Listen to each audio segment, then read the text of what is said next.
Welcome back to This Week in Big Sky Football. I'm Megan Robinson, joined by Riley Corcoran in his 10th year as the voice of the Grizzlies. Riley, so happy you could be here. You've covered this team for 10 years through the first 3 games of 2025. What stands out to you the most about this Grizzly team?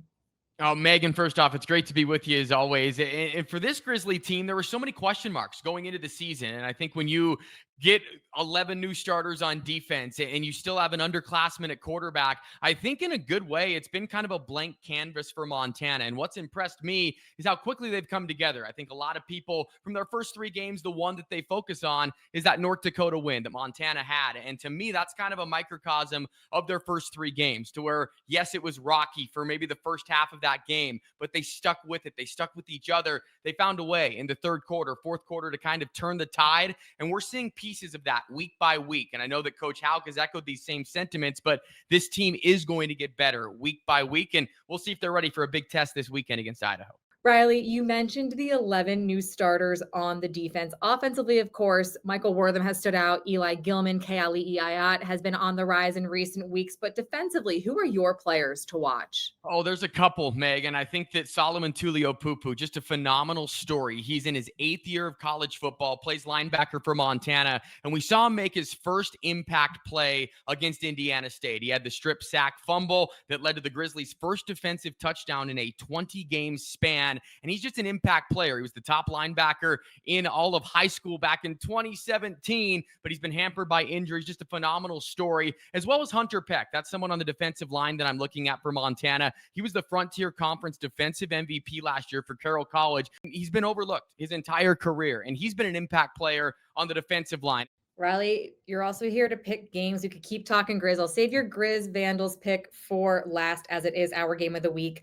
First up, Idaho State heads to Greeley to face UNC. The Bears very well could be 4-0 if it weren't for 2 last-minute heartbreaking losses. What do you think this weekend? Do the Bengals get it done, or is it the Bears?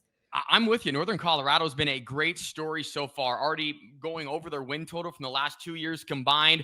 But I've been high on this Idaho State team as well. Whoever's at quarterback between Jordan Cook as well as Davis Harson, they just have a lot of explosive weapons. I think this was going to be such a close game. Classic offense for Idaho State against defense for Northern Colorado. Give me the Bengals in a 3-point win. I think 24-21 down there in Greeley.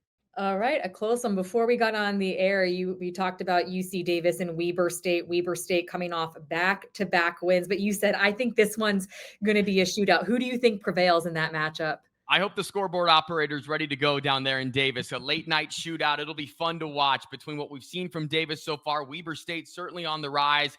I'm going to go with Davis, and I think that there's going to be a ton of points. Let's go 42-31 in this game. I think UC Davis keeps it going behind that freshman phenom, Caden Pinnock. Finally, our game of the week. It's the battle for the Little Brown Stein as Montana hosts Idaho. Top 10 matchup on ESPN2. Who do you like, Griz or Vandals? Oh, this is going to be a great game. It's got all the ingredients, Meg, from the night game, under the lights, Washington Grizzly Stadium, some national TV, everything you could ask for, and all that rivalry aspect of it too. You know that both coaches are going to bring it. So, you know, with what I'm wearing right now, I like what I've seen from the Grizzlies, especially here at home. I think that is going to be the difference, but it will be a close game. I'll go Montana by 3 late in Washington Grizzly Stadium for another thriller.